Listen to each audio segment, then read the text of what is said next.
What's up, everybody? How's it going? What's up, everyone? Fine members of the Vanguard community. Welcome to the show. Yeah, recovering from a bout with potentially COVID over there in isolation, far from me, thank God. Yeah, indeed.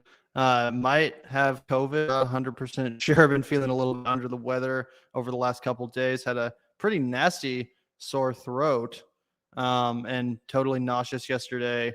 Luckily, feeling a little bit better today, so I'm glad to be back and no issues there. But yeah, glad to be back. Yeah, absolutely. Happy to be going live on Martin Luther King Jr. Day. Set the record straight a little bit in the beginning of this show. This might be one of the most fundamentally whitewashed figures in modern American history, right? A dude that was absolutely radical in his vision and his politics and his practice, right? I mean, not only was he talking the talk, he was walking the walk, and he was being explicit with the realities of the American experience, not just for Black Americans, although that was his primary focus because we had a tiered racial hierarchy in the Jim Crow South that he was, unraveling. But he was also firmly in solidarity with all working poor and had, what we would call based economic politics. I mean, the dude was a legitimate socialist, and that's why he was such a threat to the United States government. That's why he was on their list with COINTELPRO. That's why they tried to get him to commit suicide and all that. And then they had, I saw a tweet the other day, or I think it was this morning, where it was like the United States has the audacity, like the fucking gall to name a day in this guy's honor and make it a federal holiday after they tried relentlessly to end his career and were ultimately successful, when whatever the fuck that guy's name was shot him. Absolutely. And then also there's always the irony worth pointing out of the FBI Twitter account, wishing everyone a happy MLK Day. When, as you said, Zach, they tried to get this man to commit suicide, revealed his affair to his wife in an attempt to take him down.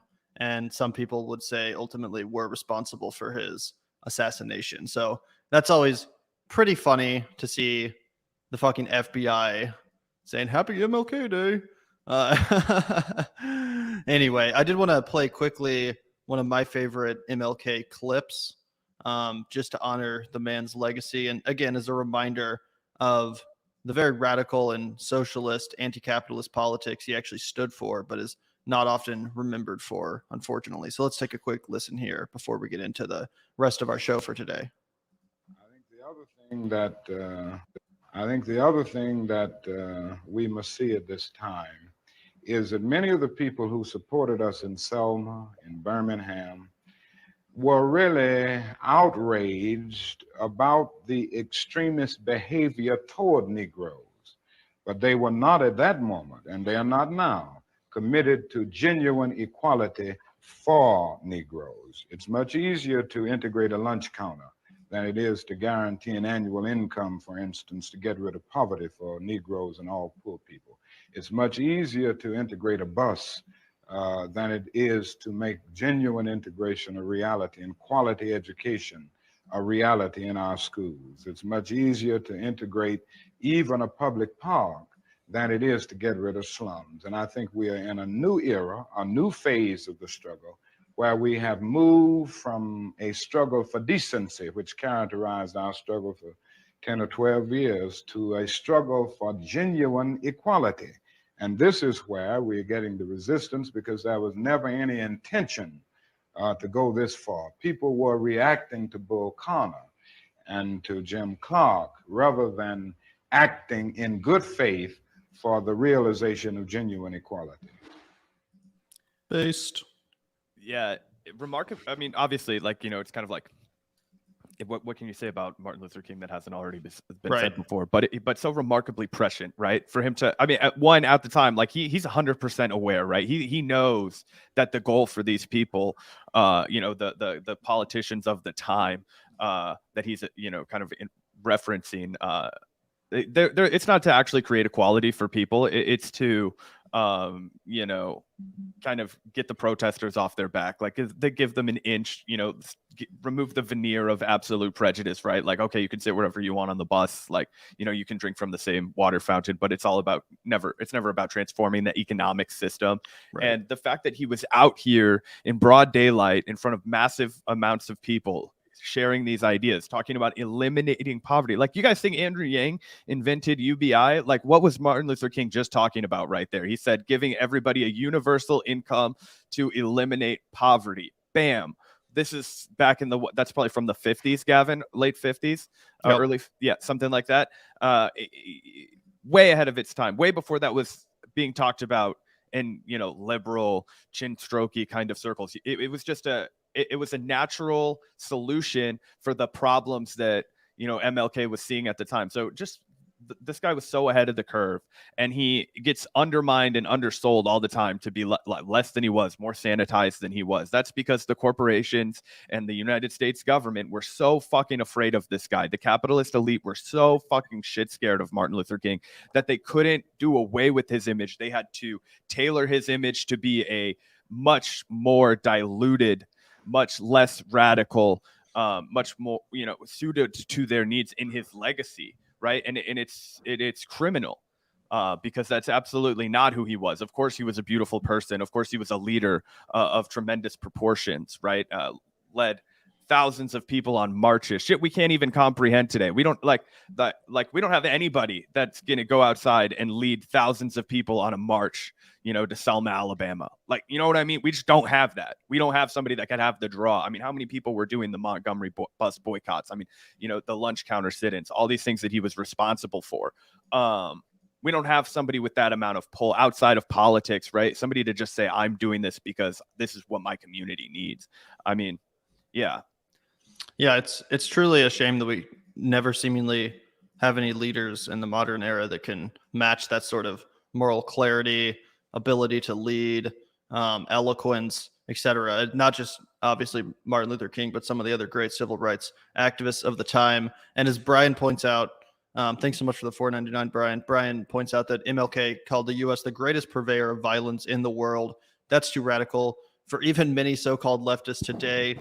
That's absolutely correct, Brian. And again, that's a big part of MLK's legacy, which is frequently left out of the history books, so to speak. You know, when we were in elementary school learning about Martin Luther King Jr. on MLK Day, obviously we learned about his mammoth achievements in the realm of civil rights, but rarely do you hear about his outspoken antagonism towards capitalism and towards imperialism.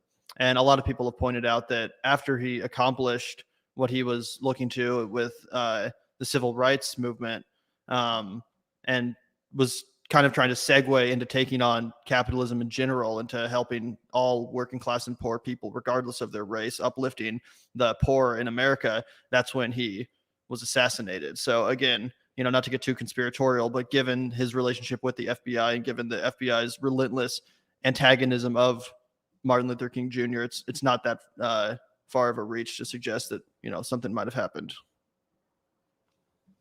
100%. I mean, Martin Luther King was assassinated in 1968, right, Gavin? Something like that, which would have been right as the Vietnam War. Will you Google it just because I don't want to talk out of my ass? But right at the early stages of the Vietnam War protests, right? Okay, bet. Of course, he was staunch. He would have been. He was staunchly opposed to the U.S. intervention of war. This is a man who it would have been antithetical to, it would have been impossible for him to ever support a war like the Vietnam War. And to your point about how it seems like we don't have any leaders now, I mean, think about how many incredible fucking leaders they had right at the perfect time right there. I mean, you had Malcolm X, obviously, is the obvious answer, but you also had guys like Muhammad Ali who were really sticking their neck out there opposing the Vietnam War. I mean, it's intersectionality, because once you have fundamental solidarity with all poor people and all oppressed people across the world, and of course, as you mentioned, and you know, we talked about his primary focus originally was domestic politics. But, once you've developed that firm solidarity, you can't ignore the apparatus that is the United States and the suffering that we directly impose on the entirety of the global South and much of the rest of the world too. And that was integral to MLK's understanding. And look, for as much as I rag on religion on the show, you can't look at a better example of a guy who used the power of the church to do incredible things that I believe in. And this is a guy that really took the message of Jesus being here to lead the poor, guide the poor, run the money changers out of the temple, like Cornel West likes to say, right? Like, he was here to oppose the capitalist regime 100% full stop, and not enrich himself through his, faith. Absolutely. So shout out to you, Brian. And we do want to talk a little bit more about MLK here in a second, but we do need to shout out our patrons. Huge shout out to the patron community. We do like to start and end all of our live streams with a big, sincere shout out to you guys. Thank you so much for the support. If you guys aren't aware, you can find the link in the description to our Patreon page. It's probably the best way to support the show and keep us sustainable. So we really appreciate it if you guys enjoy our work.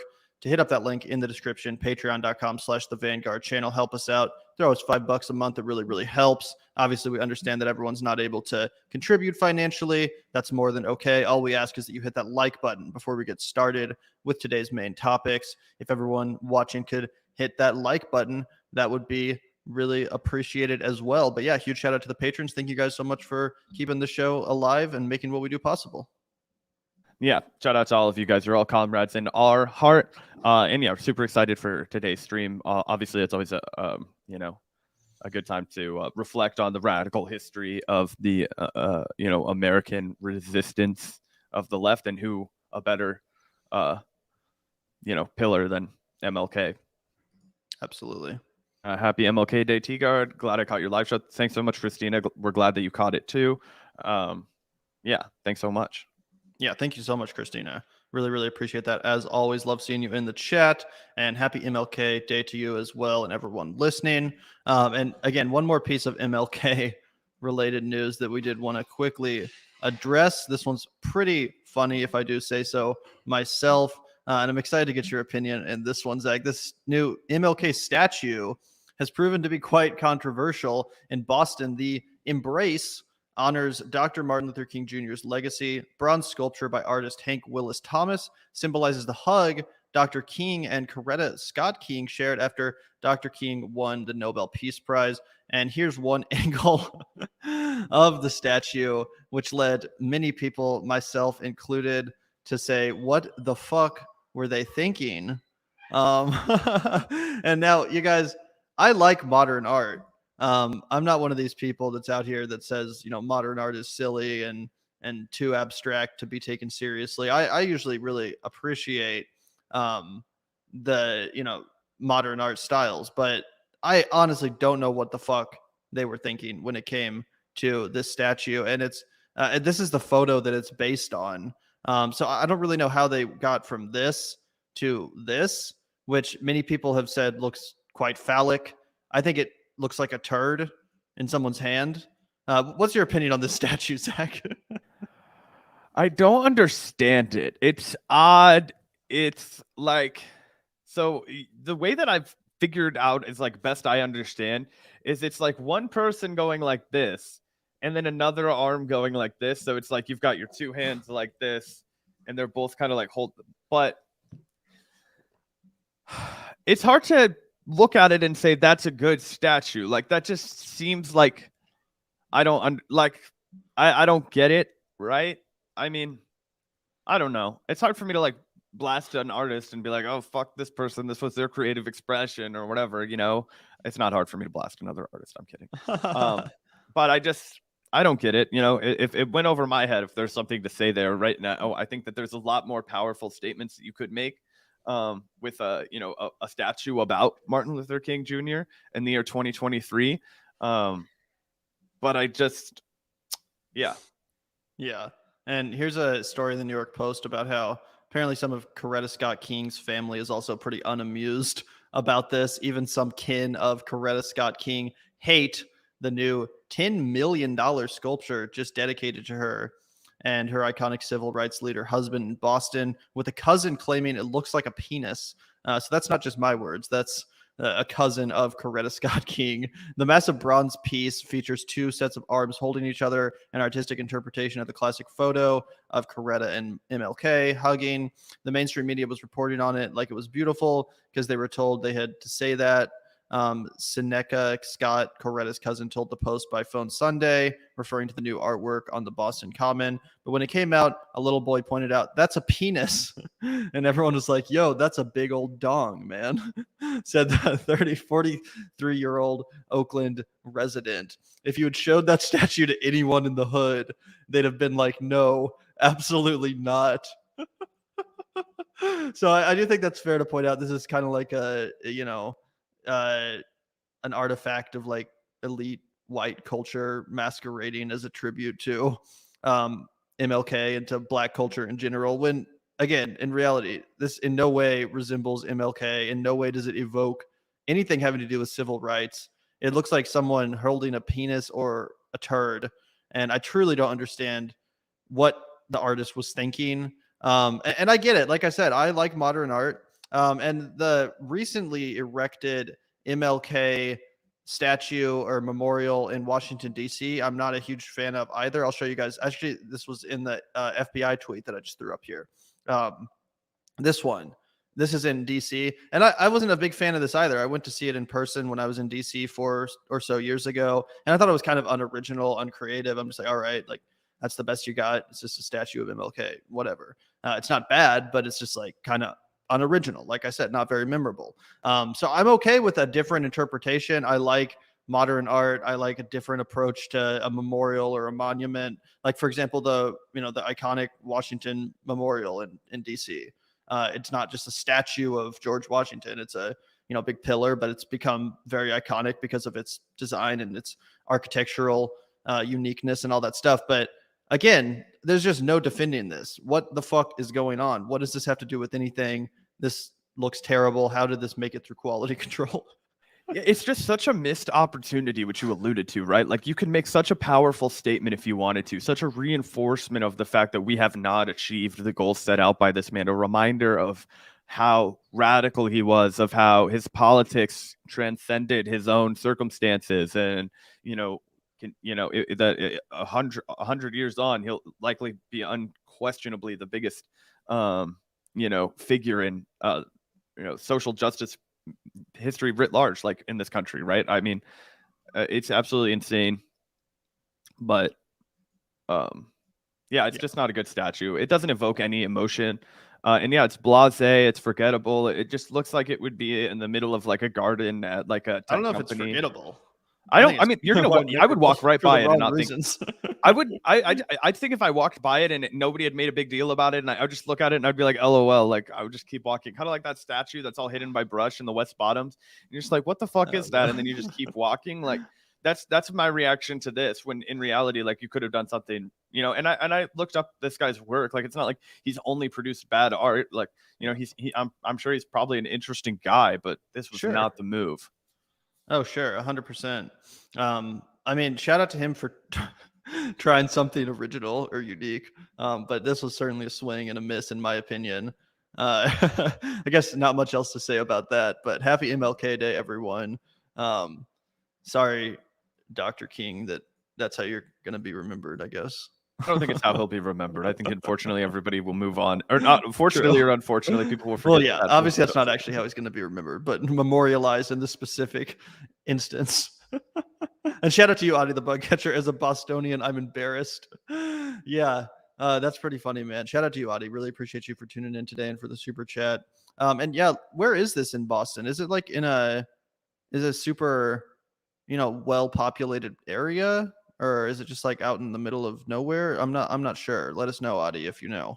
Yeah, my geography in Boston is complete shit, though. I've only been there one time. I'm like, I know like 4 neighborhoods, and it's like if it's not one of those 4 neighborhoods, I'll be like, I don't know where the fuck it is.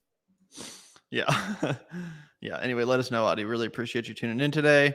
And is there anything else you wanted to mention or shout out before we get into today's main story, which is this recent conversation on the Bad Faith podcast between Glenn Greenwald and Briahna Joy Gray. One fucking crazy thing I found out that I have to tell you about, Gavin.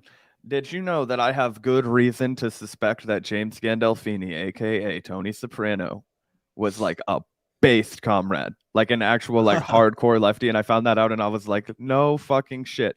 Didn't he And die recently too? he died a while ago. It was horrible how Yeah. he died. This dude, he lived and died like fucking like there was only one life. This dude was he was on vacation in Italy, filled up with a bunch of cured meats and drunk as hell off wine. And he had a heart attack and died when he was 51. So it was really tragedy. But hey, that's not the worst way to go out, filled with, yeah, apparently it good sucked though. His food. kid was the one that like it happened right in front of his kid when they were on vacation together. So it's like not great. You don't want that to happen. Yeah, that does suck. And damn, that was 10 years ago. That's fucking crazy. Yeah, because I remember he put out that one movie where he was like the TV archivist, and I think it had like Julie Louis-Dreyfus I in it. remember that. And I watched that, but I'd never seen Sopranos. But I watched it because everybody was talking about what a legend he was, and he just passed away. But anyway, yeah, like the last year of The Sopranos, to get him to come back, they gave him a ginormous fucking pay raise, and and instead of accepting it, he just divvied it up to the entire cast. Hey, Yeah. that's base as hell.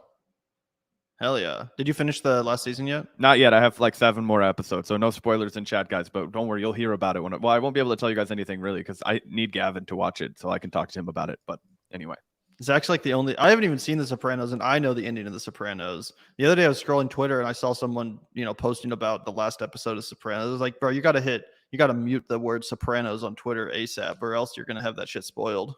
bro, I made it this far. Our left Twitter, like our regular Vanguard Twitter, has been neatly curated where there haven't been that many spoilers, or I'm just painfully unaware of them and what they mean, which is fine by me. After you watch it, we got to watch that Hillary Clinton ad where she like parodies the final episode of The Sopranos. It's really cringy, but it's kind of funny. That is funny. We will have to do that. But anyways, I was like, I found that out today, and I was like, no shit, this guy was like a hippie. Like he was like barefoot around set and shit, like a real like laid back guy. That's why he was such good friends with the dude from the Bruce Springsteen's band. Anyway, interesting. That's awesome. But yeah, I guess we can segue into our main topic of discussion today. I saw this today while scrolling Twitter. Briahna Joy Gray posting a clip of a new interview with Glenn Greenwald, and we'll watch the full interview, but this definitely got my attention because it's a quote from Glenn saying, I probably would not have felt totally comfortable, to be honest, with the way the Twitter files was done. I'm not willing to be manipulated by the possibility that people are handpicking what they want me to see or don't want me to see. And again, that's in reference to the Twitter files and the way that the documents were distributed by Elon Musk to journalists like Matt Taibbi.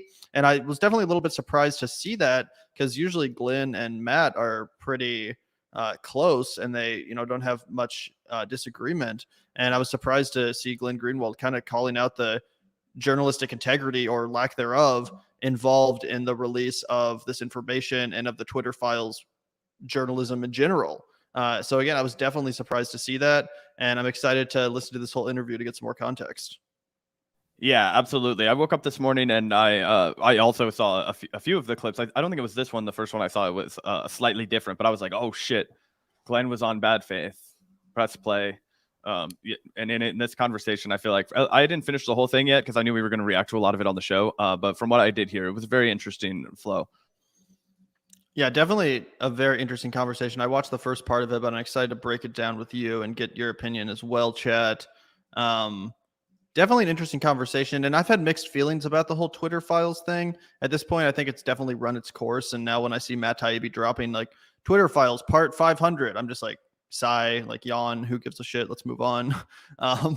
But like I said, I have mixed feelings because I do think that a lot of the stuff within the Twitter files was certainly worth reporting on. It was like, newsworthy to say the least. So you can't really blame the journalists in question for releasing the information. That being said, I do think it's a very valid criticism to say that the way the information was distributed by Elon Musk was a little bit sus. And the fact that it was selective, and then the fact that he himself, as Twitter's new owner, took the company in an even more censorious direction than what he was exposing via the journalism of Matt Taibbi, Barry Weiss, etc. And Barry Weiss, commented on that and called out Elon Musk for, embracing the same sort of censoriousness that she was helping him expose in the first place, but never saw anything like that from Matt Taibbi. He's been silent on the very censorious and authoritarian direction that Elon Musk has taken the company in. So, like I said, have some mixed feelings on the whole thing. Oh, yeah, absolutely. And I mean, for what it's worth, we raked Matt Taibbi over the coals for that immediately as soon as it all went down. In fact, we've tirelessly done so because I think it's absolutely shameful. And it's like, oh, how are you going to pretend that you're like standing against the rich and powerful when you're literally, as Glenn put it right there, being handpicked to, spew the exact information that they want? It's not like you acquired a trove and they were giving you free reign to like look through everything. And even if that were true, it's like, why did they decide to give you that free reign? Shouldn't you be challenging that? Shouldn't you be talking about that in your reporting? Shouldn't you be saying it's possible there are other angles at play here? Of course, Elon's trying to detract from his own foibles and his own, censorious reign. That's not at all the tone that Matt Taibbi took at all. It was much more of an ass-kissing tone, tremendously so, to the point that it's honestly, it was pretty shocking. So I mean, I kind of sign off with that little blurb right there, but we'll get into it. Yeah, and I do think it's fair to say that it kind of came off like PR for Elon Musk and for Twitter in general. Especially, again, given the fact that what Elon Musk did right after taking over Twitter, right after taking the reins himself and promising to make the platform less censorious, was to make it more censorious, was to start banning all of his critics, was to ban the dude tracking his private jet, and to ban a handful of left-leaning journalists for talking about him banning the private jet tracker. He promised not to do. Which he promised not to do. So anyone that actually cares about censorship and free speech should be an ardent critic of Elon Musk and his blatant hypocrisy, which I don't think that Matt Taibbi has done, quite frankly. Either way, I'm excited to take a listen here. Obviously, always enjoy hearing from Briahna Joy Gray and Glenn Greenwald, two friends of the show. So let's break this down and react along the way. This was a great conversation. I think we have to remember who Matt Taibbi is, because I think, there's this kind of perception that has been deliberately cultivated. Matt Taibbi is somebody who has forever been associated with the left for good reason. Yeah.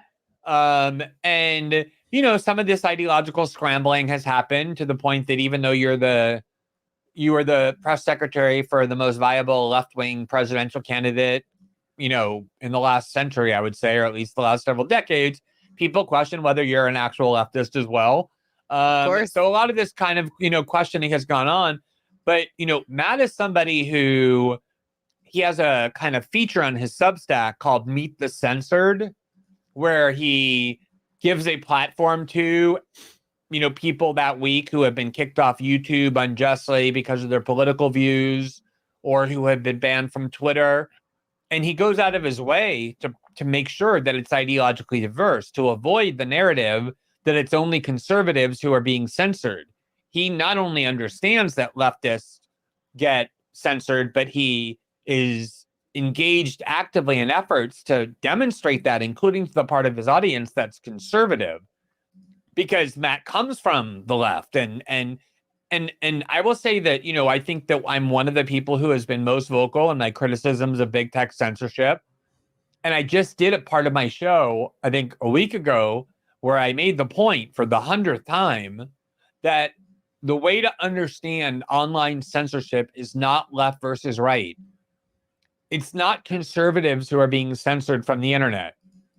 Mitch McConnell and Marco Rubio and Lindsey Graham, kind of just like standard establishment conservatives, Mitt Romney, whoever, none of those people are being censored from the internet. They're not going after conservatives. They're conservatives. They're Republicans. They have, their chance that someone like them would be censored is zero.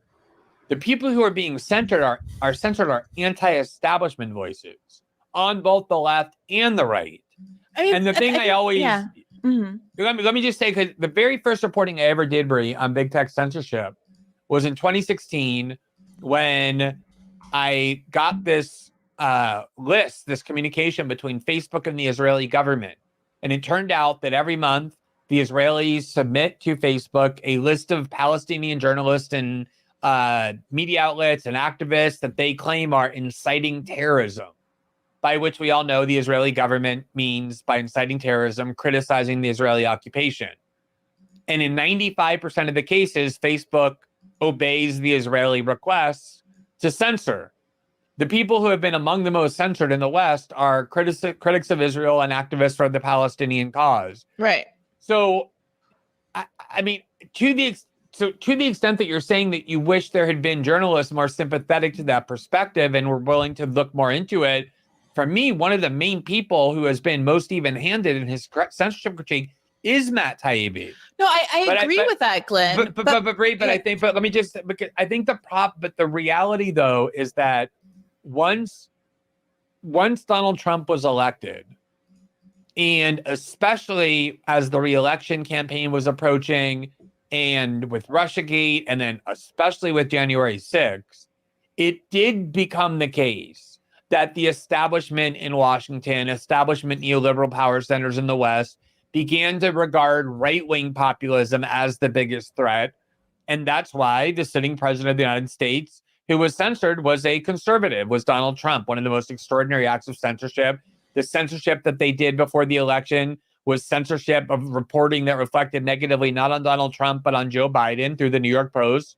So there is a disproportionate targeting of right-wing anti-establishment voices just because they're stronger and more threatening. But I agree with you completely that the censorship regime is not about right versus left, but about anti-establishment voices being silenced on both the left and the right. But I think that's the problem, Glenn. We just got to take kind of everybody's word for it.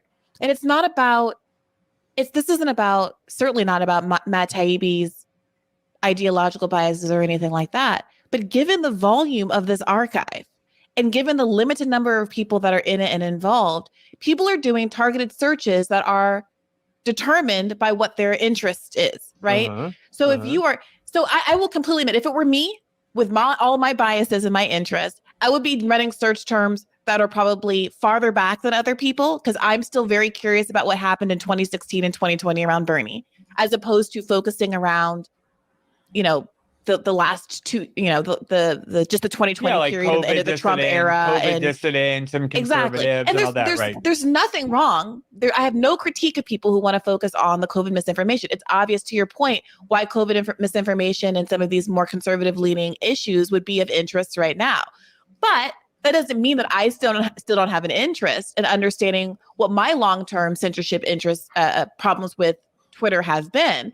And I would be running searches along those lines that were longer time frame wise, that were looking at censorship of, I would focus, for instance, probably on censorship of people who are pro-Palestine in a way that maybe someone like Barry Weiss wouldn't do. And before we get too much deeper into this, because they're about to, kind of lay out the conversation a little bit, I just wanted to get your perspective on that kind of analysis, Gavin. Do you think that it's fair to say that, big tech is, not necessarily interested in critiquing or like censoring the left or the right? It's more anti-establishment versus establishment? Because I'm sympathetic to that argument in some capacity. Like, I think Glenn's completely correct when he identifies that there was much more scrutiny on a presidency like Donald Trump, which obviously came from the right, and with the majority of the nationally syndicated kind of columnists, people with clout in the industry being more liberal leaning. Of course, that was a primary focus of theirs. But to me, the reason that fell under more scrutiny than Lindsey Graham or Mitt Romney or any of the other people that he mentioned is the fact, we're going to make t-shirts that say that, any of the other things that he mentioned are the fact that it's not really because of the policy differences that those people took issue with Trump, right? They were actually taking, like, for the most part, the reason that they would come after Trump and not somebody like Mitt Romney, and not because, or not somebody like Mitch McConnell or somebody like, Lindsey Graham, these established Republicans, Marco Rubio, whomever, right? It's because those people would still maintain the whole veneer, the whole Right. pageantry of everything, whereas Donald Trump directly put that in jeopardy. So I don't think there was anything about his radical politics or anything, about his like hyper capitalism or his quest for U.S. National domination. I mean, that would have come from somebody like Ted Cruz or Marco Rubio or any of the other people I just mentioned if they, rose to the chief power, John Bolton, whatever, right? These kinds of guys. They still get national news op-eds. They're not considered dangerous, right? It's not because their policy ideas are different. It's because Donald Trump says the quiet part out loud, and that's actually bad for both parties, right? Because that's how nefarious everybody's being. Out loud, but Trump and much of his followers and that faction of the far right, people like Marjorie Taylor Greene, etc., it's not just that they're anti-establishment. Oftentimes the reason why they're getting censored by these big tech social media platforms is because they're posting literal fucking hate speech. It's because they're posting the most blatant forms of bigotry and inciting hatred towards the LGBT community or various marginalized communities. And whether you agree with these platforms like Twitter or not, they don't want to be associated with that hate speech. They think it's not favorable to advertisers. And ultimately, when you're a capitalist private corporation, what you need is the advertiser money to keep flowing. So if you have a faction of people, regardless of their politics, that are engaging in that sort of hate speech on a regular basis, then you're going to end up censoring that faction more often. So, I think that there's a grain of truth to what Glenn is saying, that oftentimes the censorship does kind of happen in a anti-establishment direction. If it's happening more to the right wing than the left wing, the reason is because the right wing is full of fucking Nazis, straight up. And I think that's important to grapple with as well. Yeah, absolutely. I just wanted to get your insight on that because I know they're going to move the conversation more into something else, which I think is really interesting, talking about, and this is something we haven't addressed, which is another thing I thought that it was, insightful of Bree to point out because I hadn't thought about it. The limited number of people with access to all these troves of information, right? So that people can be doing more and more investigation instead. It's limited to the scope of the interests of a guy like Matt Taibbi, and fine, whatever his interests can be, whatever they want. But other people with other interests would be able to do more mining on these files, and instead it's being selectively curated by a billionaire, which is problematic across the board. Absolutely. And shout out to you, Christina, for the $4.99. Can the guy who is hate watching the Vanguard please get a life? He can, or he can keep watching the Vanguard. That's also a perfectly acceptable option. Feel free to watch the Vanguard for whatever reasons, whether you're love watching or hate watching. Hate watchers are valuable members of our community as well. But thanks for sticking up for us, Christina. Yeah, much love to you, Christina. And you know what? Much love to the hate watcher. Yeah, absolutely. Shout out to you. Thank you so much for the super chat. And let's keep watching this discussion. Pretty interesting stuff here. We all have our priors, and that, I think that's part of what the distrust is. Part of it is completely bad faith and people who just don't like Matt Taibbi and the rest of the crew because they don't agree with what their politics or what they think their politics are. Okay. But there's this other part of it as a leftist who is very interested in this project of exposing online bias, in part because I have observed the ways that has it affected the left. And historically, this kind of censorship has disproportionately, in fact, affected the left. And it just feels like an easy opportunity to expand the kind of the broader social purchase into the relevance of the Twitter files to do what you, in fact, described doing, which is to, one, be able to have more reach in the media space by partnering with institutions that have more reach and more resources. And two, by, however unfair it is, addressing the perception that the folks who are reviewing the archive have a limited set of political interests and are following their ideological priors in a way that is excluding some other relevant and interesting information. I would So add really I guess, quickly first of all, let me just... that no matter how biased or unbiased the argument can be made that any of these reporters are, or how diverse and eclectic their views may be, it's still deeply problematic for the billionaire guy, the former richest man in the world and owner of the public square for all intents and purposes, to be the one curating which specific journalists can do it. And then also having the ability to take away their access the second that they decide to displease him, which creates a very perverse incentive that people like Matt Taibbi, who have been made the same critique correctly of mainstream media outlets, and therefore created a Substack because of the perverse incentives of working for an international conglomerate.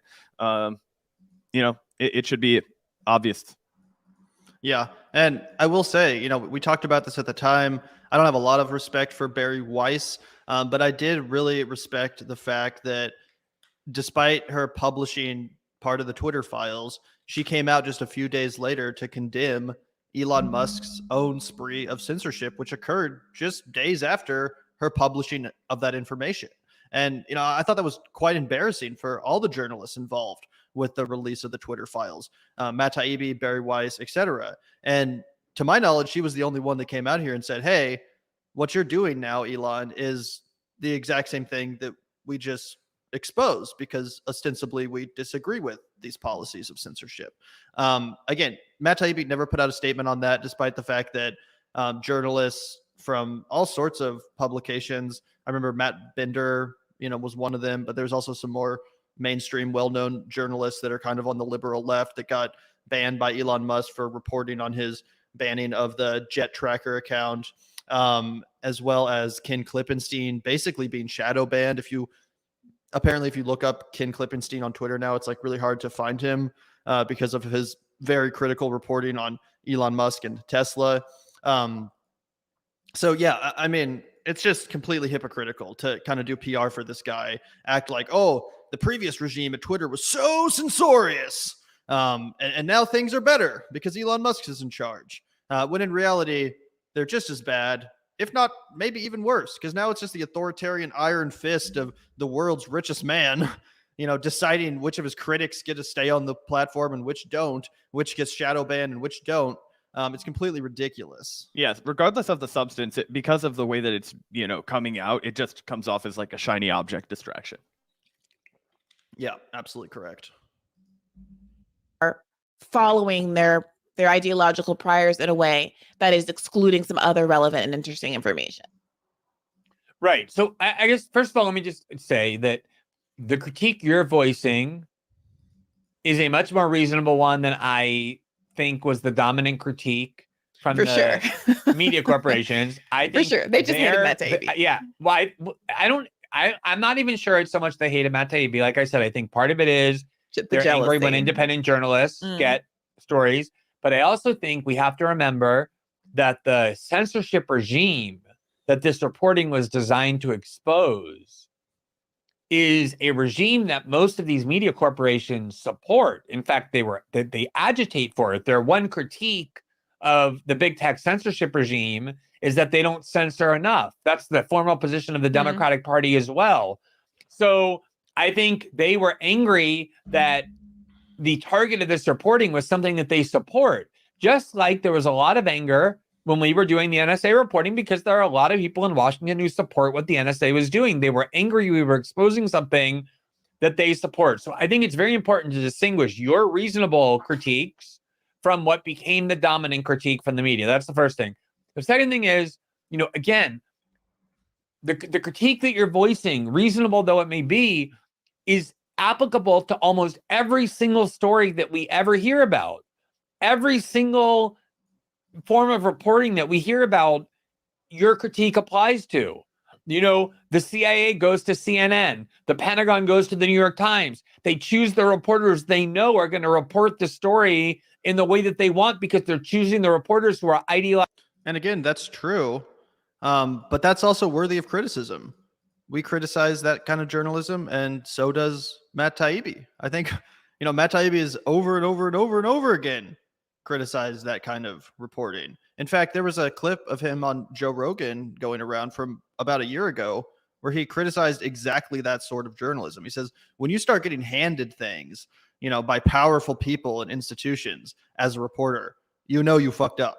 When you start getting handed information, say, hey, you should release this. Not by Edward Snowden, obviously, not by some whistleblower, but by the powerful, by the establishment. When you're being handpicked as a reporter by the establishment, that's a problem. And, despite his anti-establishment branding. Elon Musk is quite literally the establishment. Like I said, he's the world's second richest man. This is not some dissident. And he would be the world's richest man if he hadn't made such a just horrid financial decision in buying Twitter. Absolutely correct. Logically aligned with their agenda. This is a critique that applies to all journalism, not just the journalism in this specific case. So that's one thing. The other thing is the critique you're making is not really a critique of Matt Taibbi or the journalist. It's a critique of Elon Musk. Because, 100%. like in the Snowden story, Snowden gave me the archive, and I was free to do with it what I wanted. And so one of the things that I did, although not right away, we had, it was a very sensitive process. We opened it up to a lot of other newsrooms around the world, but that took a while. Same thing with the Brazilian reporting. Like I said, the first thing with that archive I did was I secured it in the United States so the Brazilian government couldn't get it. I reported the first set of stories myself, and only then did I start opening it up. The big difference, though, is that in those cases, or in the WikiLeaks cases, the people who possessed the archive and therefore could control what was done with it were the journalists themselves, myself or WikiLeaks or whomever. In this case, what we're talking about are the corporate files of Twitter. And so the idea that Elon Musk is going to dump the entire corporate files of Twitter onto the internet, or just have like a free-for-all where every journalist gets to come in and pick and choose the parts they want, including institutions he doesn't trust, I just don't think is realistic. But let me just say, I agree. I agree with you, or you could say, well, then why not bring in some leftists? Why not you, Glenn? I was kind of expecting that you would be an obvious choice for someone in this position. Would you be interested? The problem was, and of course, people talk to me who are in this process about doing it. I wasn't Elon's first choice. It was Matt. The problem is, in order to do it, everyone who did it had to fly to San Francisco.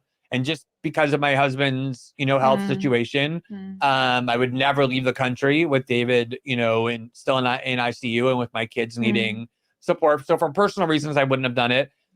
I probably would not have felt totally comfortable, to be honest, with the way in which it was done, in the sense that they were Oh, I was just about to. Glenn is about to show you that this is a real I'm not trying to take another needless shot at Matt, but the way that Glenn take this massive journalistic opportunity and he's like, oh, I really would have hated how this makes me look, is basically what he's about to tell you. He's about to, this would probably make me look like a massive hypocrite, so I wouldn't do that, because Glenn is a stand-up guy with real intense morals. And you know what? I totally agree with him. And also, I can only imagine, I'll never have the temptation, but I can only imagine how tempting it would be to take a fucking another just slam dunk insane story like this. And for as much as Glenn downplaying it, like, oh, I wasn't, Elon's first choice. Well, neither was probably Barry Weiss. I think you could have starched her if you'd said, oh, yeah, no problem, I'll fly out to San Francisco. But, obviously he had to think about his family, which is also honorable. Absolutely. And I do have to say, I'm a little bit, I feel like Glenn's being a little bit contradictory here, because earlier in this discussion, he was saying like, oh, he was kind of defending Matt Taibbi's role in the Twitter files and saying that, oh, well, this is how all journalism works. But now he's saying that I personally wouldn't have felt comfortable being a part of this because of the way it was rolled out. So let me know, Chad, and I'm interested in you as well, Zach, what you think the discrepancy there is, and whether or not you do think he's being a little bit contradictory. Well, yeah, dude, I think the obvious thing is he doesn't want to slam Matt. He doesn't want to come out here and be like, yeah, he fucked up taking that story. Like, would I have taken that story? Obviously not. I think it looks bad if you've made the mountain of criticism that Matt and I and, many others have made about this kind of thing. And in fact, going back to the Joe Rogan clip that you referenced that was going around Twitter of him being like, this exact thing that I'm about to do is like horrible. It's like, yeah, and you get it. You understand the temptation. Like, Matt going off on Substack, being on his own. He wants to, harpoon a big whale of a story for, independent media, whatever he's told himself built up in his head. That's fine. It's just massively inconsistent with the criticisms he's made very recently. And I think that Glenn is juggling, being a nice guy, not wanting to come after Matt, not wanting to stick a rusty shank in his back and be like, look, I'm so much better and more ethical than you. But while also on the other hand being like, if you're asking me point blank, would I have done this? Why didn't I do it? Well, these were some of my like legitimate concerns that held me back. So I think he's trying to do a balancing act right here to not come off as like directly like throwing Matt Taibbi under the bus, but while also making clear this is why I didn't get involved in that, because it would have been harder for me to make these kinds of criticisms. Correct. And in case anyone's still confused, it's not the information that itself that was released, which is problematic. If Matt Taibbi had this information leaked to him by some low-level employee at Twitter, like what happened with Edward Snowden and Glenn Greenwald, that would be amazing. No one would have any issue with that. Everyone, I think, universally would agree that that's serious reporting. That's, journalistic integrity. The problem is that Elon Musk himself, the current CEO of Twitter, and one of the world's most rich and powerful men, personally selected these journalists in order to curate what he felt was important information to release about the previous regime at Twitter, before just, a couple days later, taking the same approach to running the website himself, the same censorious, authoritarian approach, banning his own critics, banning information that he didn't like. That was the problem. And that's why it came off like a PR stunt rather than a serious piece of reporting. Especially because Matt wouldn't turn around and criticize him for that. Right. That's what was really unfortunate, in my opinion. And he's still out here dropping more and more Twitter files, still silent about any sort of criticisms of Elon Musk. But yeah, let's go back a couple seconds and listen to what Glenn Greenwald says here, because this is the most interesting part of the interview. Still in I That you would be an obvious choice for someone in this position. Would you be interested? The problem was, and of course, people talk to me who are in this process about doing it. I wasn't Elon's first choice. It was Matt. The problem is, in order to do it, everyone who did it had to fly to San Francisco. And just because of my husband's, health situation, I would never leave the country with David, and still in ICU and with my kids needing support. So for personal reasons, I wouldn't have done it.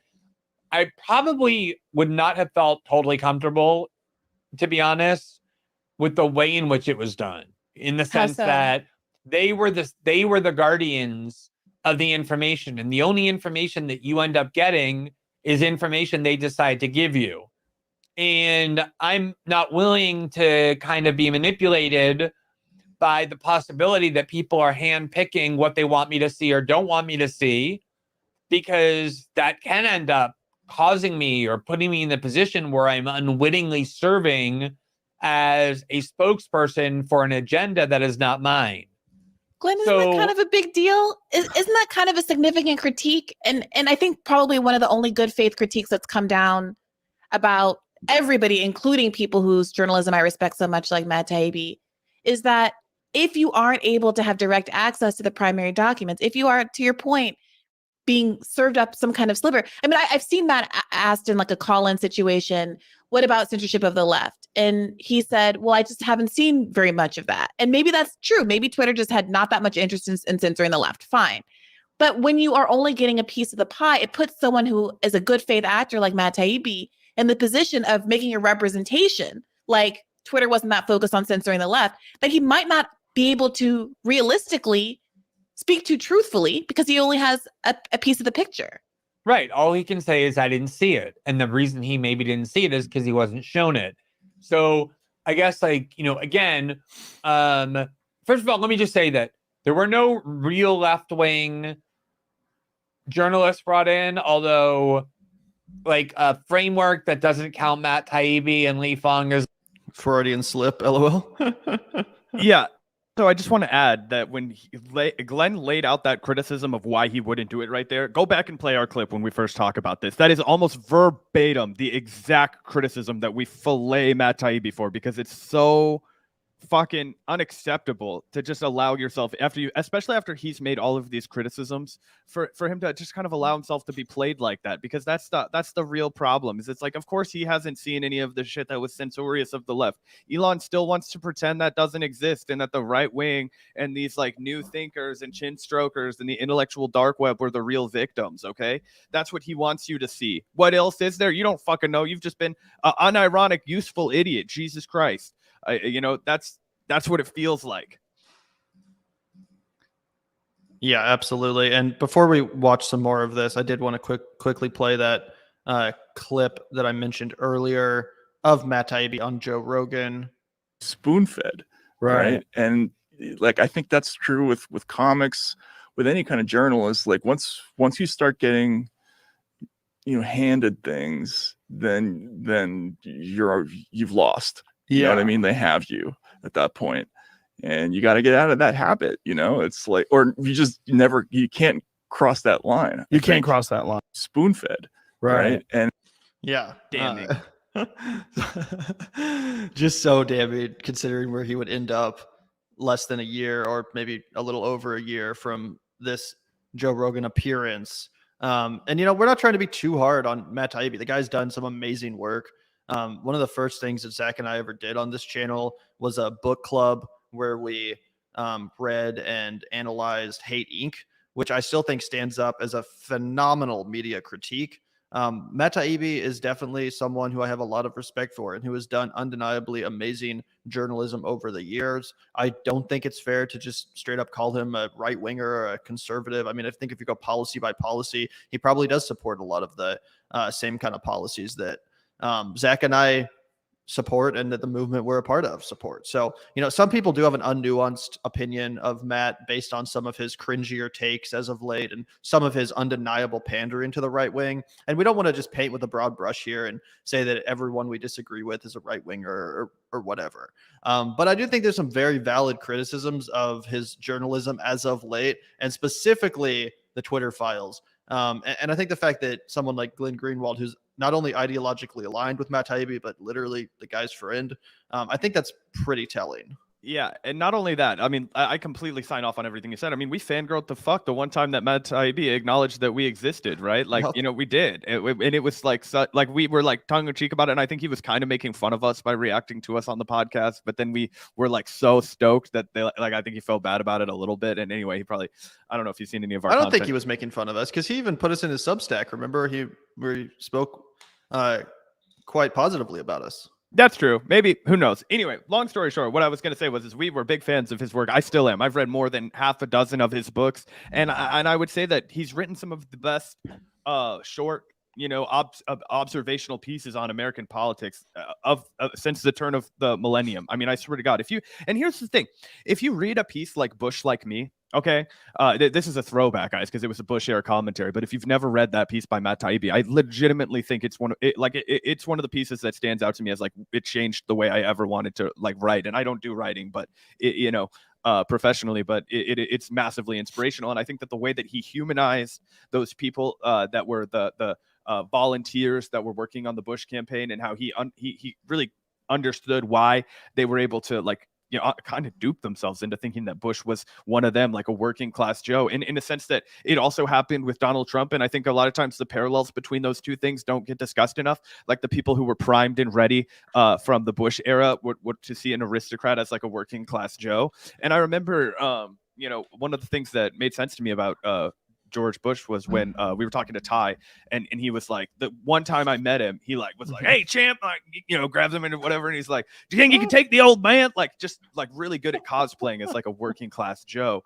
And he gets into the class politics of all of this, and like they're working poor people and they support George. Really brilliant piece. A lot of amazing stuff from Matt Taibbi. Obviously, Griftopia, Great American Bubble Machine, all that stuff, legendary.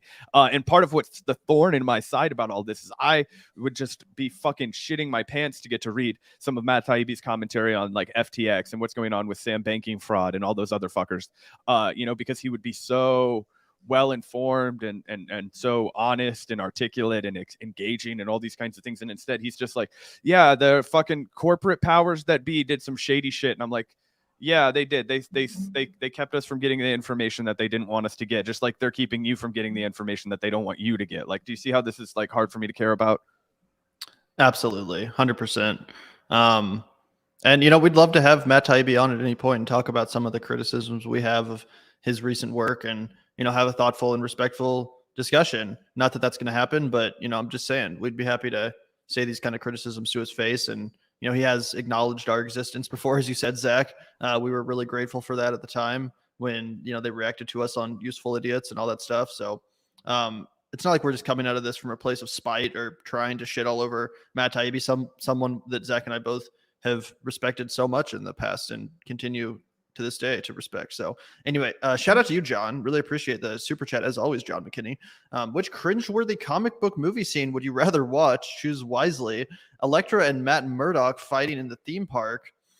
Emo Peter Parker dancing like an idiot. I walked out of the theater during that scene. Or She-Hulk twerking. Well, I haven't seen Elektra. The first scene you're referencing, John, with Elektra and Matt Murdock. I have seen Spider-Man 3 featuring the infamous emo Peter Parker dance. And then I haven't actually watched the She-Hulk show, but I do know what you're referring to because that clip was going around at the time of She-Hulk twerking.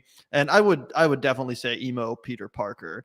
Despite the fact that Spider-Man 3 in no way held up to the quality of the first two Sam Raimi Spider-Man films, I still think that if you compare it to a lot of modern day comic book movies, it's actually not that bad.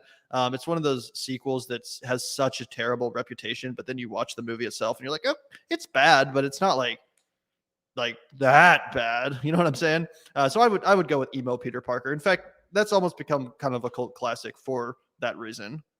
Yeah, here's the thing about Spider-Man 3 is that it was actually made competently. Even though it was so bad, it was made by Sam Raimi and Tobey Maguire, Kristen Dunst, with James Franco still in that one, right? No, he's not. No, is he? No, he's dead.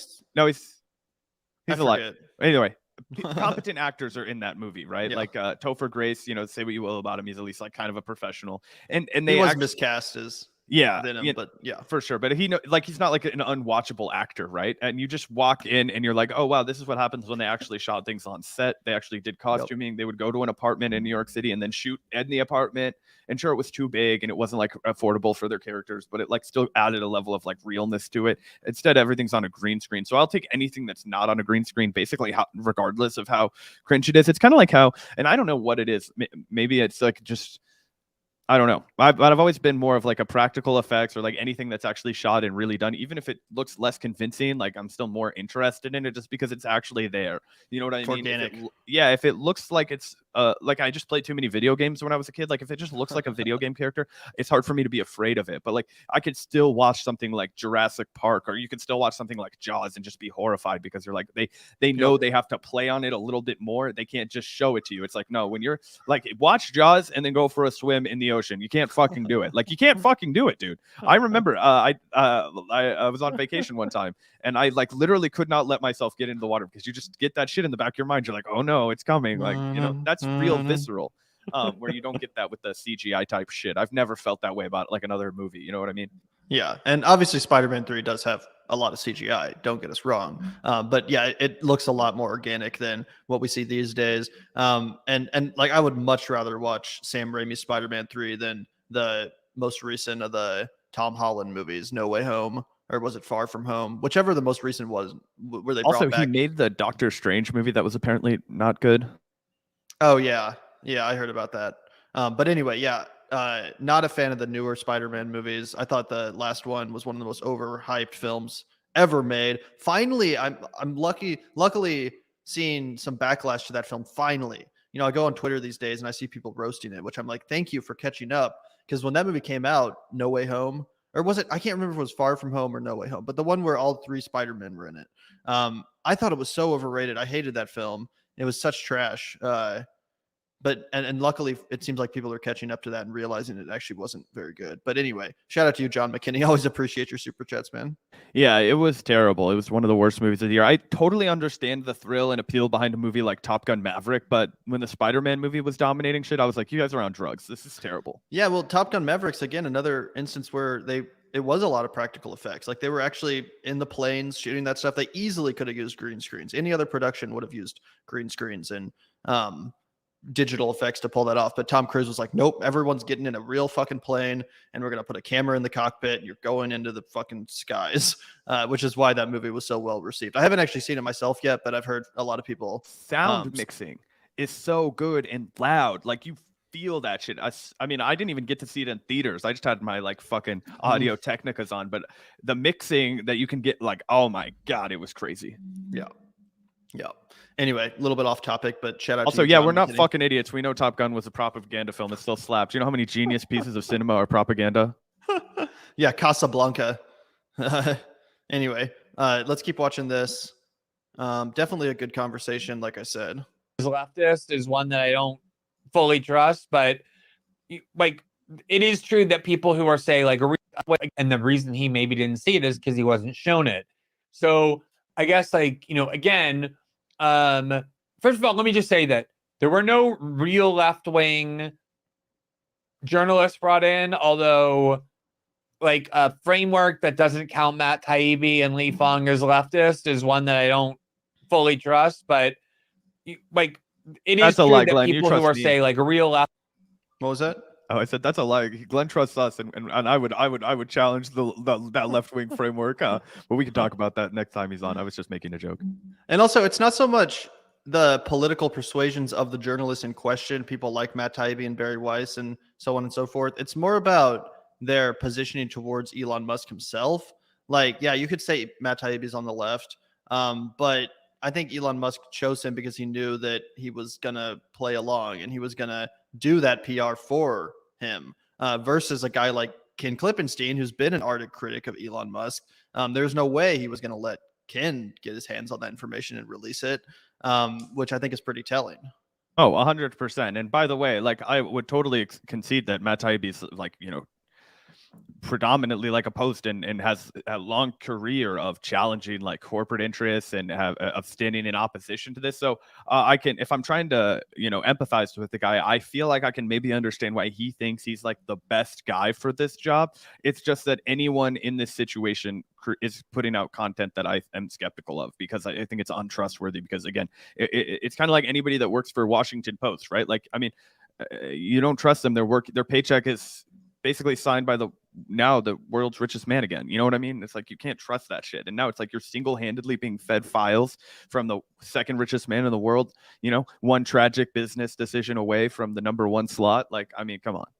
Yep.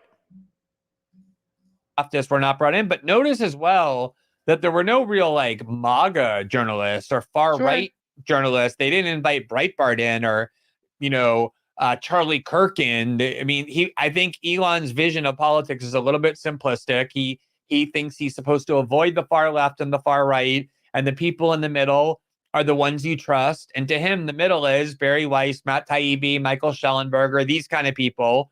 And I think that was sort of what guided him. The critique that you're making that you only get what the source shows you, and therefore the source may end up being able to manipulate your journalism is completely correct. All I'm saying once again, though, is that this is always how it is.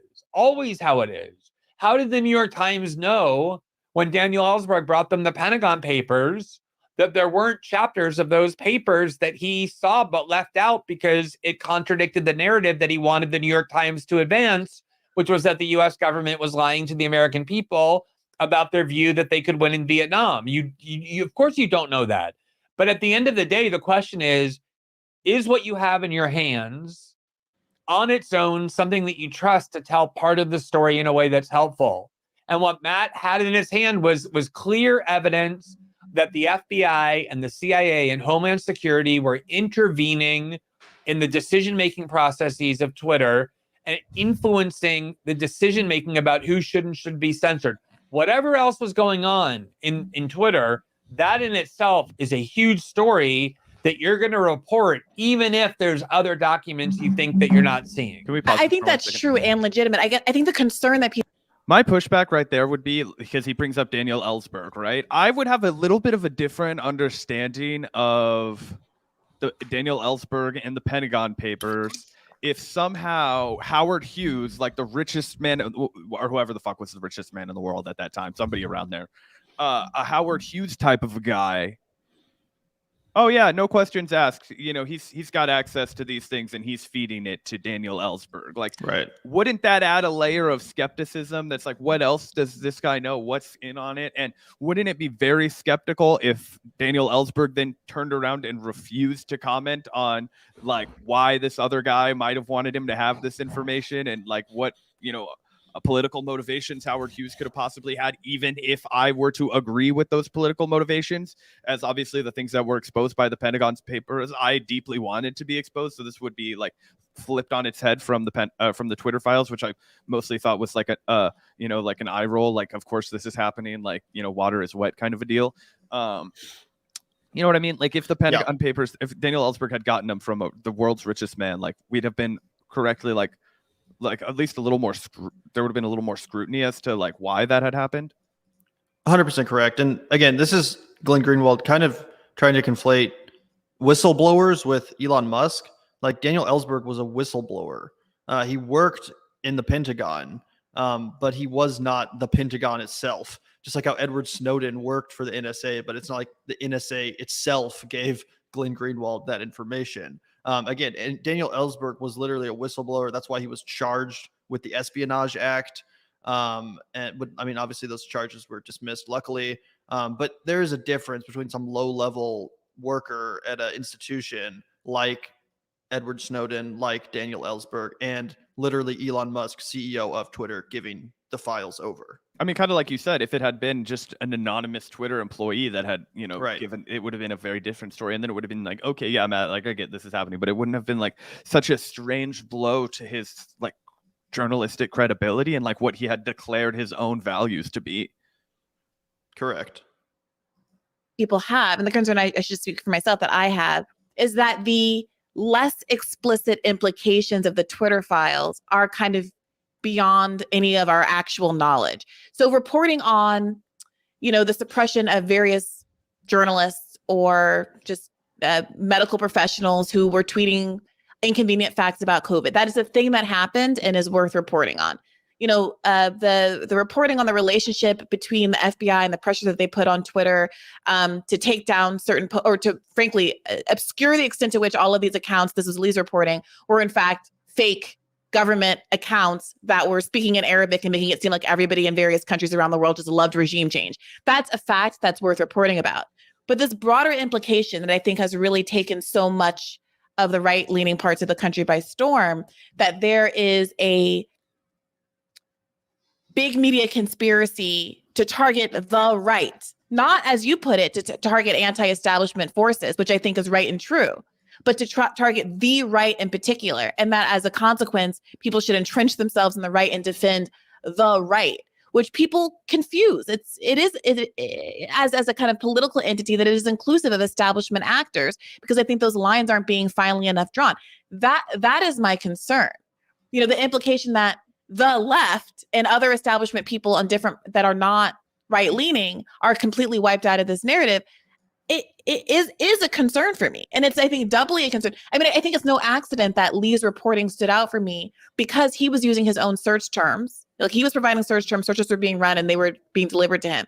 So he was getting to a part of the archive that might not have been handed over to him if someone else were doing the picking. And I can't help but wonder what else is in there if more of that kind of exploration were allowed. That's all. And maybe, again, like in both the Snowden case, the Brazil case, the WikiLeaks case, the amount of people and the range of people who had access to the archive expanded over time, and therefore more reporting was enabled.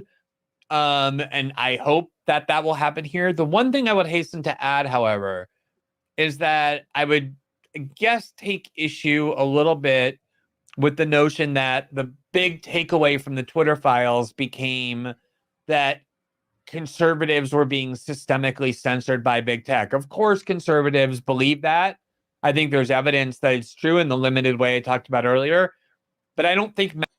And again, with all due respect to Glenn Greenwald, I would say that was the big takeaway from the Twitter files as intended by Elon Musk, for people to say, wow, conservatives are under attack. Conservative ideology and right-wingers are being censored disproportionately.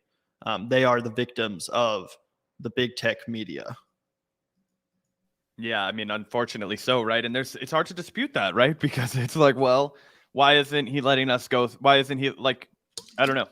It's just, it's tough to have that over your head. Again, even if Matt, like, I have no reason to believe that he's like lying or that he's not reporting everything in good, honest faith. Like, we have no reason to believe that. The only problem is it doesn't fucking matter when under the circumstances you are basically a pawn in Elon's PR game. You are essentially being a stenographer for him. You are going out here and you are documenting the foibles of his predecessor as he's desperately trying to salvage his reputation, right?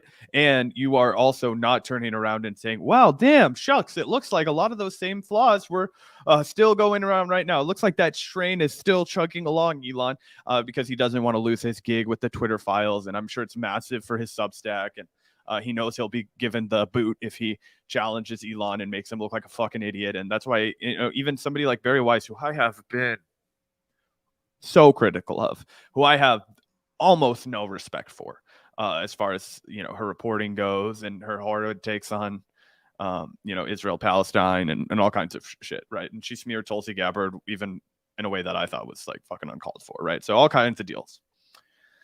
I forgot about that. Yeah. Oh, Oh, yeah. yeah, And a Sodist Sodist toady. Yeah. Okay. That was not true. Even though I have no fucking love for Tulsi Gabbard, that's just a lie. You can't say that shit. Right. Anyway.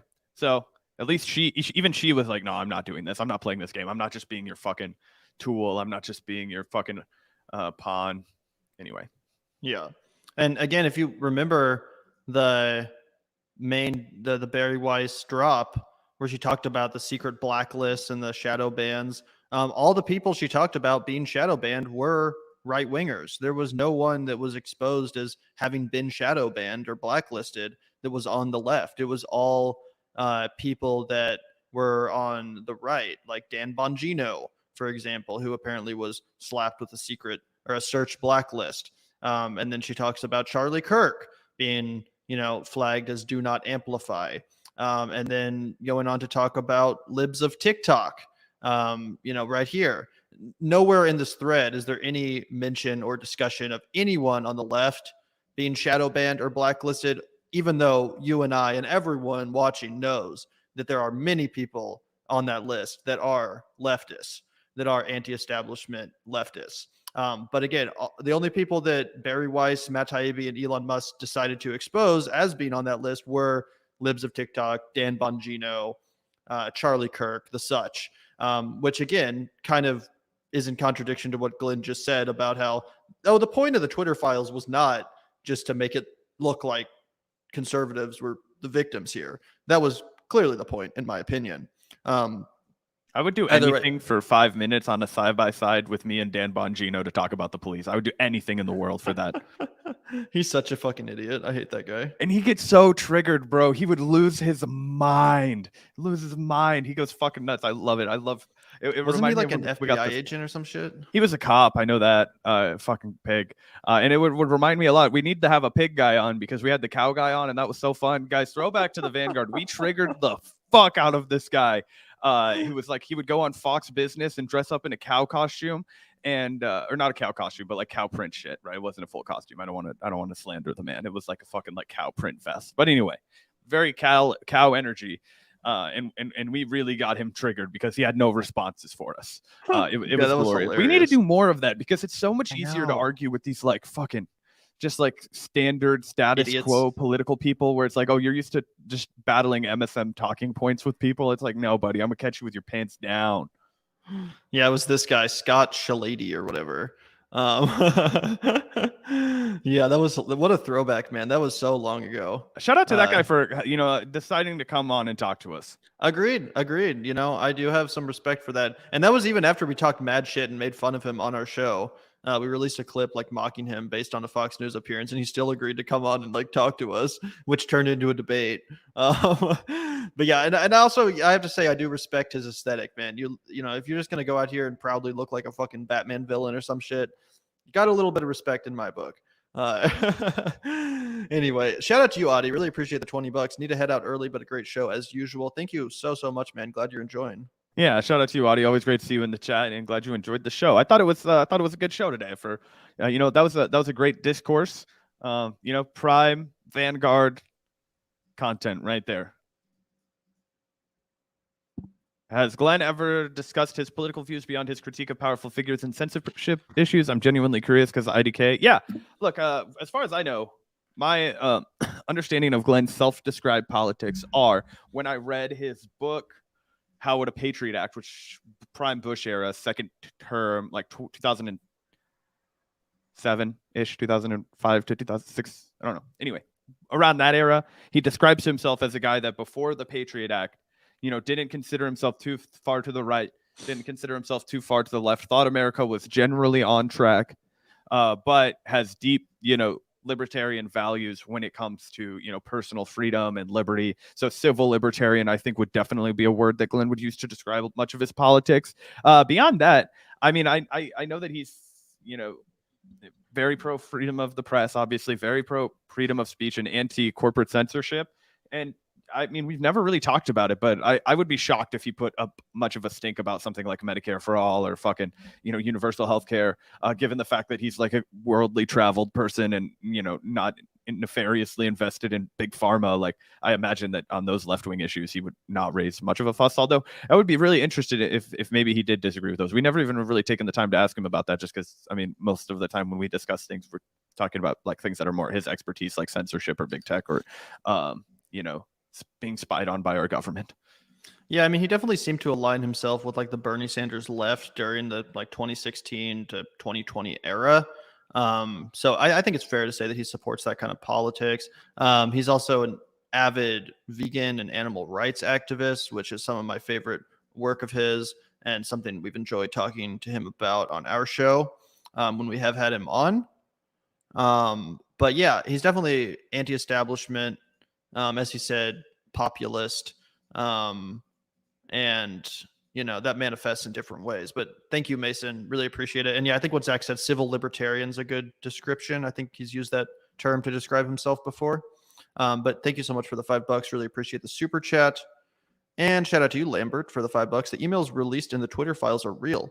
What they reveal about FBI, Big Pharma, and Schiff's work to censor tweeters is real. No, that's 100% correct, Lambert. And like I said, I do have a little bit of mixed feelings about the whole Twitter files reveal, because the information itself was newsworthy. It was worth reporting on. It's just that the way it unfolded and the way that information was distributed to the journalists in question, I think, was a little bit problematic from a journalistic ethics perspective. The fact that it was Elon Musk himself, distributing that information, handing that information out. It's not like it was a whistleblower or something like that. Yeah, I mean, and of course that's happening, right? There's no. It would be hard for me to believe that this massive platform run by a bunch of Silicon Valley oligarchs, okay, is not colluding with the government in some nefarious way to fuck us, okay? Whether that's to make them more money and make them, more, it's not as this big cabal that you might think, right? It's not as nefarious or like, all these people getting in a dark room and thinking about how they can control us, but it's everybody's unique, personal, private interest. So Silicon Valley is going to do what people like Schiff want, right? Because they don't want Schiff to go to Congress and introduce a bill that's going to crack down on their companies. They don't want to see any antitrust legislation come through. They don't want to see the breakup. They don't want to see any kind of regulation, right? So they'll scratch Schiff's back. They'll scratch the FBI's back. They don't want these people to be getting too much in their shit, fucking up their money. Okay, this all comes down to the bottom line. So they're scratching their back, not because Twitter gives a fuck about any of this shit. They only care about users, size of their company, and money. Okay, that's what they care about. But the government cares about other shit. So they're like, we're not going to regulate you on this, but you better take care of this. Otherwise, Adam Schiff and Dianne Feinstein are going to put up joint legislation in the U.S. Senate to, reel in big tech. And we're going to get a couple of crossover Republicans to say, we need to reel in big tech. And then that would be a problem for them. So they're just doing what they say out of their own best interest to try and keep Congress off their back with any kind of regulation and allow them to be greedy fucks that they are. That's essentially what's going down. So of course that's happening though. That's all of American politics. That's why lobbying exists. That's why campaign finance is the way it is. Like it's kind of it's not like as big of a story as I feel like people are making it out to be. And on top of all that, I know that it's just PR for the second richest man in America. And so all of that, it's like, of course they're doing that. And while you're being outraged about this, go ahead and be outraged that like fucking every other corporation colludes with the government to fuck you and make themselves richer in every single goddamn industry. It's like, yeah, this isn't earth shattering to me. You just blew your credibility for some shit I could have probably guessed about. Like, oh yeah, they fucking colluded with the Twitter execs to get Hunter Biden's laptop removed because they didn't want Joe Biden to lose the election. It's like, yeah, that's exactly what the fuck happened. And I'm pretty sure you can find a tape of me and Gavin saying that in like a year ago. And the funny thing about that reveal too, about the Hunter Biden laptop, is in that same Twitter thread, they also mentioned that the Trump administration was also reaching out to Twitter to get their needs met and to get certain things that they didn't want out there taken off Twitter. And that was actually the presidential administration at the time. Biden was just a candidate. He was just, a candidate for president. Trump was actually the guy in charge at the time. It was his administration that was in power. But that got glossed over for whatever reason. Whereas the Hunter Biden thing at the behest of the Joe Biden campaign became the central point of discussion and the central focus of that Twitter files drop, which again is another example of the whole Twitter files project basically just being a way to say that conservatives are the victim of the social media censorship and conservatives alone, which is, the primary criticism from a lot of people, or at least one of the main criticisms from people like us. Anyway, thank you, Lambert. Really appreciate the $5. And shout out to you, John, once again for the $9.99. Elektra versus Matt Murdock was from the 2003 Daredevil. The movie itself was all right and wasn't as bad as some people made it out to be. It was better than Batman and Robin and the Fantastic Four movies. Well, that's a low bar. Very low bar. But yeah, I have not seen the 2003 Daredevil. I think that's the one with Ben Affleck in it, if I remember correctly. I've heard it's very bad, which is why I have not seen it. But yeah, shout out to you, John McKenna. Really appreciate that. And like I said, never seen that one. It's funny. I've seen chunks of Batman and Robin, and I've seen all of the Fantastic Four, at least the one that, not the one with Michael B. Jordan in it, but the one before that, like the old school one. Yep. And it was fucking terrible. Oh my God. It might be I swear to God, it might be in my brain as one of the worst movies I've ever seen. Just god awful god awful effects, horrible storyline, poor delivery. The actors were not good. Nobody memorable in that entire franchise that they tried to launch. Anyway, so maybe Daredevil isn't as bad as those two, but that doesn't mean I'm going to watch it. Yeah, no, Batman and Robin is obviously atrocious. And I've never seen the Fantastic Four movies either, but I've just never been interested in the Fantastic Four in general. It doesn't seem like I just don't get the appeal. But anyway, shout out to you, John McKenna, John McKinney. Sorry, really appreciate your super chats, man. Always like talking comic book movies with you. And do you want to watch some more of this discussion, Zach, or what's up? I don't know. I feel like most of the main points I wanted to make about this we've gotten to. And I also would be friendly and encourage people to finish watching it over on The Bad Faith. Give Bree some clicks. But if there was anything else specifically that you wanted to get to, I'm right down to keep going. I just think that the main takeaway is this. Look, Len is being very kind to Matt Taibbi by not just like fucking filleting him a new one about how terrible this makes him look and how his journalistic ethics have permanently been compromised, because regardless of what he's doing, he is violating his stated principle of not just being fed shit, which we played the clip on our show of him saying. This isn't like this is from 10, 15 years ago. We didn't go back to Bush era Taibbi. This is in the modern era, post 2020, probably, right, Gavin? More recent than that. So it's a guy, it's people in glass houses throwing stones, and we're here to call out the breakage. So it, and also just the fact that, if you're really fucking upset about this news story breaking that the, government and big tech have been colluding together, like just look for every other industry in the world and you will find that exact problem. And that is why I have the politics that I have. It's not like blowing my mind. It's like, of course, that's what's happening. It would be like if you came up to me and you were like, did you know that the United States is doing some really horrible shit in Africa? And I would be like, where in Africa? And then they'll be like, all kinds of places in Africa. And I'd be like, damn, that checks out. And I'm outraged by it. But it's like, if they were like, they're trying to cover this up. It's like, yeah, the United States, that's what we do. They fucking do a bunch of shady military shit and then they try and cover it up. Like, I'm interested in stopping that from happening. I'm not really interested in talking about the cover up. Like, you know what I mean? Like, there's no follow-up commentary to what Matt Taibbi's been putting out that says, and now we need to have public control of Twitter, and we need to have a complete transparency, and we need all these Twitter files to be made public, and we need to turn this into a real transparent public square. Like, he's not doing that. I would be interested in that kind of commentary, right? But just going down there and being like, yup, the bad people that used to own Twitter were bad. And it's just like, yeah, okay. But you can't frame that like it's any different than what's going on now, because that's still happening. It's still all the same. Yep.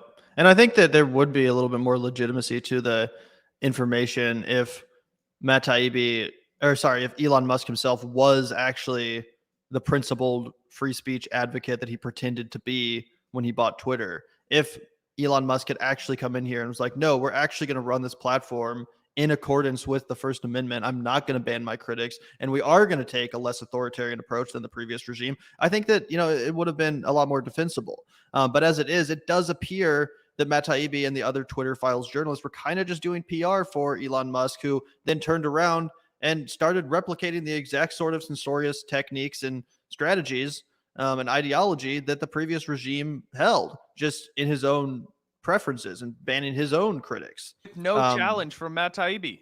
Exactly. And like I said, a lot of respect to Barry Weiss for calling him out. She burned that bridge with Elon Musk. He unfollowed her on Twitter and called her a virtue signaler or something like that. Such a little fucking crybaby bitch. I know, it's insane.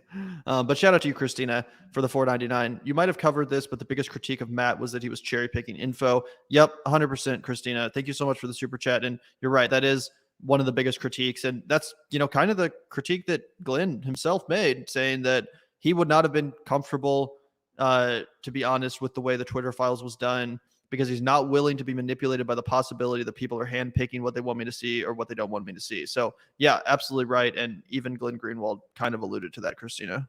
Yeah. And honestly, I feel like we should play the clip of Matt Taibbi on Joe Rogan one more time here. Like, one more time, because you know who else agrees with Glenn right here? And you know who else agrees with you, Christina? Matt Taibbi, before he got this fucking delicious opportunity dangled in front of him. Yeah, absolutely. Let me pull that up one more time, because it is just such a beautiful clip in light of Matt Taibbi's trajectory. Story that's like sort of apropos to all this is in Seymour Hersh's book. It's his memoir, Reporter. There's a story about how in the early 90s, the CIA wanted everybody to know that they had caught this. I think it was an Israeli spy. And so they called up Hersh, because Hersh was the biggest, investigative reporter in the country. And they invited him in, and they said, look, we're going to show you all this material. Right. And they brought him into a room, and they just gave him a whole packet of stuff. Right. But he couldn't, like, his entire body rebelled. He's like, I had spent my whole life getting the things. I could not be handed the things. You know what I mean? Because it's just not in his nature, right? Like, to be spoon-fed. Right. And like, I think that's true with comics, with any kind of journalist. Like, once you start getting, handed things, then you've lost. You know what I mean? They have you at that point, and you got to get out of that habit. It's like, or you can't cross that line. You can't cross that line. Fucking brutal. What he described that longer clip, even more brutal. Holy shit. He went in and described in detail what absolutely happened to Matt Taibbi. Okay, so we even heard it from Glenn himself. Okay, we heard it from Glenn himself. You had to fly to San Francisco per Daddy Elon's orders. Okay, gotta go meet him in San Fran. Okay, so you're surrounded by aristocracy. No, I'm not sure why. Probably because that's where Twitter HQ is, and he wanted them to go there. So he's got access to you. He's isolated you from wherever you are, and now you've taken his command, and you've come to where he is, and now he's sitting down with you. Oh yeah, here's all this shit. Oh yeah, it's all of it. Yeah, bro, this is a bulk of it for sure. No, I haven't gone over it. That's for you to do. I believe in transparency, bro. Trust me, bro. I've never lied before, bro. You can't find 10 million compilation videos of me being the most dishonest prick in America and any other country I've stepped foot in. Okay? Absolutely ridiculous. No, you're cool, Elon, Mr. Sir Elon. No worries, sir. Yep, I'll just be down here doing my objective reporting, sir. Thanks, Daddy Elon. Yeah, like, are you fucking kidding me? This is the same critique that came out of your mouth. You got to own it. You know, I hope that somebody gets to Matt Taibbi and is like, bro, what the fuck did you just do? Like I know, somebody right? that's like known him since they were like 11 and could be like, dude, I want to kick the shit out of you because you just destroyed your legacy. You are being a fucking stooge. Yeah. Okay. You are being a fucking idiot right now. I don't care how much they're paying you. It's not worth it. I don't care how many millions of dollars you're raking in from Substack right now. It's not worth it. You were on the track. You could have been somebody. You could have been a contender instead of a bum. Like, you know, I'm like on the waterfront moment right here. Yeah, exactly. And it's even more embarrassing because if you guys remember, for the first Twitter files drop, Matt Taibbi even kind of like apologized to his Substack followers and the people that, you know, follow his work over there and said like, hey, sorry, I'm not releasing this information on my Substack that you guys pay for. I'm releasing it on Twitter because that was one of Elon Musk's stipulations. So not only did Elon Musk give him this information, but he stipulated that it has to be released on my platform to generate more traffic to Twitter, which I now own, and for me to get the credit as well. So he was literally working as a journalist in collaboration with Elon Musk. It's not like Elon just gave him access to all this stuff and then he went wild. No, it was in direct collaboration with Elon Musk, which again is exactly what he just criticized and detailed on that Joe Rogan clip from literally a year ago, not 10 years ago, like 370 days ago. Yeah, 100%. I mean, it's embarrassing, but it is what it is. And shout out to you, David Kapoor. On the Waterfront is an excellent labor film. You know, Absolutely. people should check it out. You know, Great movie. I need to rewatch that. Actually. Marlon Brando, bro. Yeah, it's so good. Also, shout out to you, Mason, once again for the $2. What will the world be like in 30 years? Oh God, you ever seen Mad Max Fury Road? Just kidding. Hopefully not a dystopian hellscape, but that's kind of where I'm leaning to right now. In 30 years, for all I know, the world will be somebody else's problem with the fucking climate change and everything going on. I don't know if I would fucking get wrapped up in a tornado or some fucking intense flooding somewhere. You know, I might not make it out. This isn't going to be a guarantee, you guys. We've been living through easy times, and it might start to get more challenging to make it into your deep 40s and 50s. So we'll find out.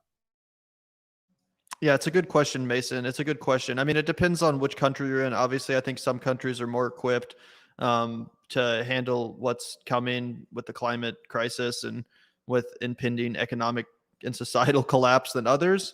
So it depends on where you are in the world. But God, I mean, I can't say I'm terribly optimistic. 100%. Also, damn, we're getting some feedback from the chat right now. Y'all think that it's crazy that we weren't one of the people on Elon's list. We couldn't go there and talk about it. That's why we're talking about the backlash too. I don't want to do that much work. So you're listening to a lazy man's podcast. And actually, you're listening to a podcast hosted by two.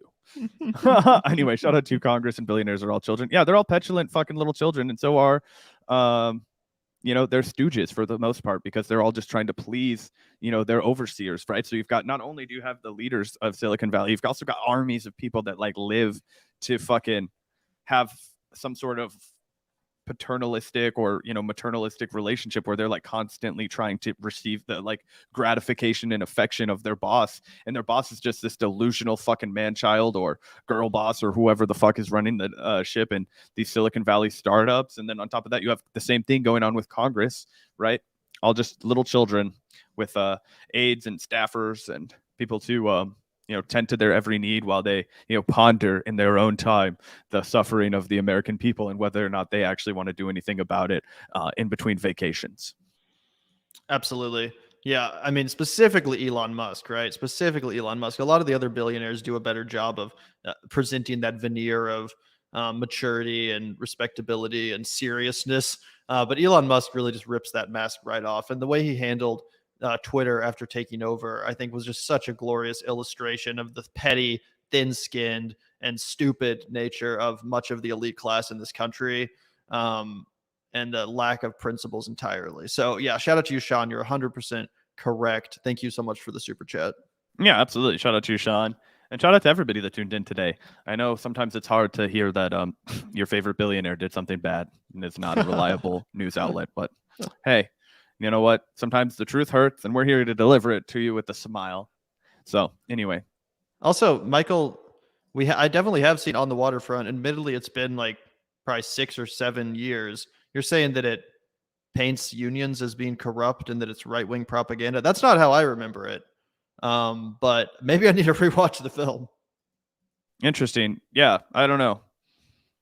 We watched it in the history of film class that I took in high school, and I do remember because he's like a disgraced boxer, right? He throws like, you know, and then he has to work on the waterfront. Anyway, maybe it went over my 15-year-old head, and my what was the name of that guy that was my fucking teacher, Mr. Lane. He taught history of film class. You also took history of film, but at a different high school, right? Yep, same class, different teacher, different high school. And I don't think we watched On the Waterfront in that class. I just watched it on my own. And I remember liking it, but like I said, I do admittedly need to rewatch it. It's been a while. I don't remember many of the specifics outside of like the iconic moments and all that stuff. Yeah, I mean, fair enough. Maybe I fucking showed my ass here, but I mean, I could have been somebody. I mean, anyway, Marlon Brando shaking his thing, you know.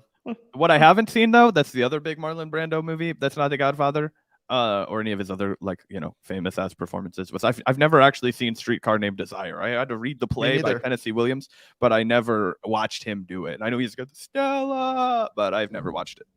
Yeah, I've also never seen that one. But yeah. Maybe we should rewatch On the Waterfront, and even if it is, you know, not pro labor or, you know, pro a leftist film, I think it can still be a good movie, even if your politics aren't like 100% based. You know what I'm saying? Yeah, absolutely. In fact, speaking of leftist movies, I know there's like a super based union movie with Sylvester Stallone that for whatever reason, when you're looking at like young Sylvester Stallone, it's actually like Anthony Kiedis from the Red Hot Chili Peppers because he randomly got cast in the movie before, like when he was a kid. Yeah, that's funny. Yeah, if you go to Anthony Kiedis' IMDb, it's like a bunch of music videos, and then it's like this one Sylvester Stallone movie from when he was like 12. Interesting. I'll have to look into that. Anthony Kiedis has had a wild life. If you ever read that dude's fucking biography. Maybe I should do so. I do like the Chili Peppers, but anyway, shout out to everyone for tuning in today. Really appreciate it. We do like to start and end all of our live streams with a big shout out to the patron community. We wouldn't be able to do this show without the support from you guys. So thank you so much for that. The link is in the description. If you guys are a fan of the work Zach and I do and of our commentary, please do consider hitting up that link in the description and throwing us a couple bucks on the monthly. It really does help us out. Like I said, it keeps the show alive. It makes what we do possible. So thank you guys so much for the support. Yeah, and also, Gavin, this movie sounds way more based than I thought. It's called Fist, and it just says Sylvester Stallone's character works in a warehouse and grows tired of the unfair policies in place, leading him to start a riot. Though Kovac is fired, his spirit wins him the admiration of others, and he becomes a new recruit for a labor union known as the Federation of Interstate Truckers. And apparently, they like to brawl. So I'm like, I love a good hard-boiled union movie. They don't make shit like that anymore. You can't watch a fucking like proud blue-collar union guy like fuck over the boss, like be like, come on, we're taking it for us now. So anyway, maybe Hell it yeah. sucks, but I just looked it up, and it's from the guy that directed Moonstruck, which is a classic. So yeah, I'll definitely have to check that out. That sounds awesome. Awesome. Hell yeah, everybody. Well, thank you guys so much for tuning in today. You know, hate watchers and all of you, we love you so much. Shout out to Michael DeSanto. Glad you liked today's show. You know, and shout out to everybody else as well. Really appreciate you guys tuning in. Great show today. And hopefully some good shit goes down and we can give you another banger tomorrow. Mid show tonight, LOL. Yeah, peace out, everyone. Really appreciate you all for tuning in. And we'll see you guys next time. Peace out.